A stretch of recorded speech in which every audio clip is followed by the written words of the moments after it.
kuat. Kasana gini, awal aku ambil gini tapi Bulan April tahun 2022, kemunculan harimau Sumatera di kota Solok menggemparkan warga. Beberapa jejak tapak kaki yang diperkirakan berasal dari harimau dewasa berhasil terverifikasi rekaman kamera. Namun sangat disayangkan, pergerakan harimau tersebut tidak sesuai dengan yang diharapkan untuk bisa menentukan arah selanjutnya.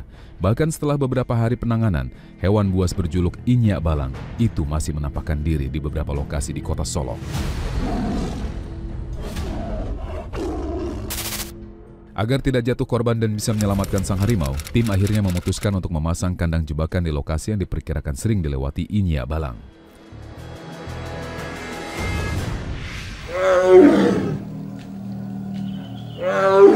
Di kota Solok, Sumatera Barat, harimau tak semata dikenal sebagai binatang buas. Bagi masyarakat setempat, harimau memiliki pemaknaan khusus dibanding hewan lain. Untuk penyebutannya saja, orang Solok ada yang menyebut Inyak Balang, bahkan ada pula yang menjuluki si Ampang Limo. Selain meyakini harimau memiliki perasaan, kepekaan, serta mengerti salah dan benar, secara turun-temurun Inyak Balang menyimpan arti sebagai hewan yang dihormati. Lantas seperti apa kisah Inyak Balang sebenarnya? Benarkah harimau-harimau penjaga itu sewaktu-waktu bisa menjelma menjadi manusia? Ya, kurang lebih serupa. Biar di Solo, di Pariaman, Piku, ya, di Pasaman, di Ulaan, ya, di daerah-daerah Payakumbuh, ya, itu hampir sama, hampir sama. Kepercayaan itu hampir sama, ya, bersama di pesisir, ya, hampir sama. Cuman kan penyebutannya yang berbeda, ya.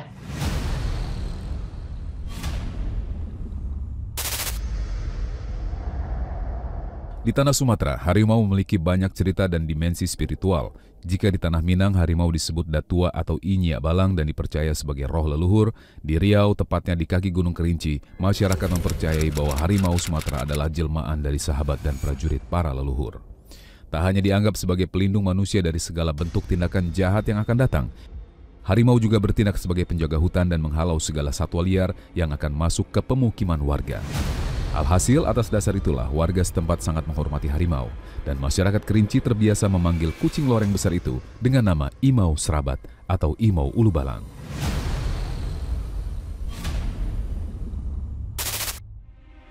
Sementara itu di Sumatera Utara, harimau disebut dengan sapaan Ompung yang berarti kakek dalam bahasa Batak, dan sebuah cerita legenda Babiat Satelpang mengisahkan seekor harimau pincang yang menjaga seorang ibu dan anaknya yang dibuang ke tengah hutan. Alhasil, cerita ini secara tak langsung mempengaruhi perilaku masyarakat di sana yang tak boleh lupa meminta izin saat memasuki hutan atau ladang kepada sang penguasa.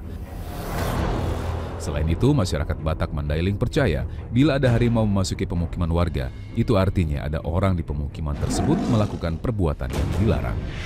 Jadi semuanya itu, saat itu, manusia tadi masih menghormati, ya, masih menghormati alam.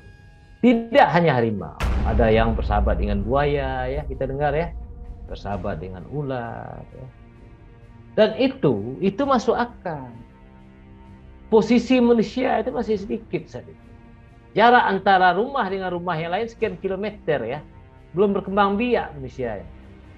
Mau tidak mau, insting manusia, kita belajar biologi, teori evolusi, teori adaptasi, mereka beradaptasi dengan alam.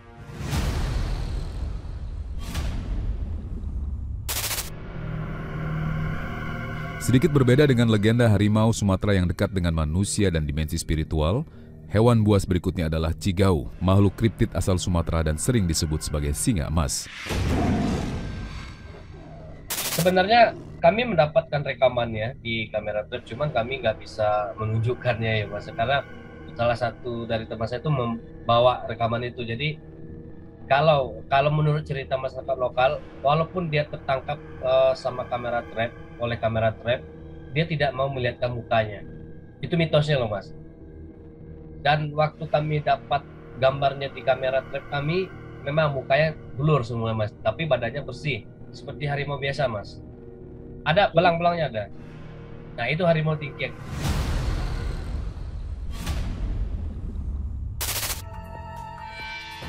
Berdasarkan penelitian, ukuran tubuh cigau digambarkan mirip dengan harimau atau singa, namun memiliki kaki belakang lebih pendek dari yang depan.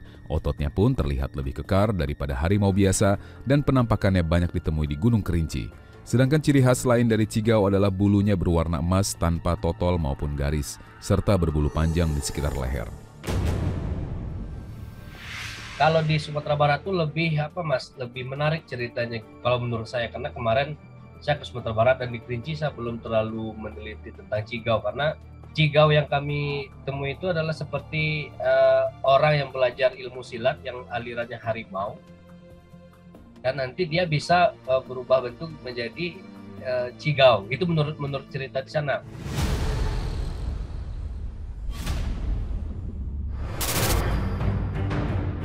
Masih banyaknya hutan di Sumatera menjadi salah satu alasan mengapa pulau ini punya banyak makhluk mitologi. Selain orang pendek, Kerinci juga memiliki cigau yang mirip hasil persilangan antara harimau dan singa. Walau ukuran badannya lebih kecil dibanding harimau pada umumnya, konon cigau jauh lebih agresif dan berani dengan manusia. Sebuah laporan ekspedisi di tahun 2003 oleh pakar kriptozoologi bahwa di suatu malam, cigau datang menyeret tubuh seorang pria dari kemahnya. Dan setelah dilakukan pencarian, mereka menemukan pria tersebut telah tewas dengan isi perut terburai. Orang Sumatera Barat di daerah Pariangan itu lebih mengenal dengan harimau tingkiah gitu, Mas. Harimau tingkiah yang jalannya agak pincang dikit. Nah, ini berbeda dengan cigau gitu. Kalau cigau itu dia jalannya seperti biasa dan ciri-cirinya kuning, bulunya kuning, tidak mempunyai garis dan tidak punya bintik-bintik di badannya, dan jalannya sama seperti harimau yang biasa, cuma agak kecil. Nah, kalau di Sumatera Barat harimau tingkiah itu dia lebih besar, Mas. Dan kami berhasil menemukan tapak kakinya juga, dan satu kamera trap kami hilang.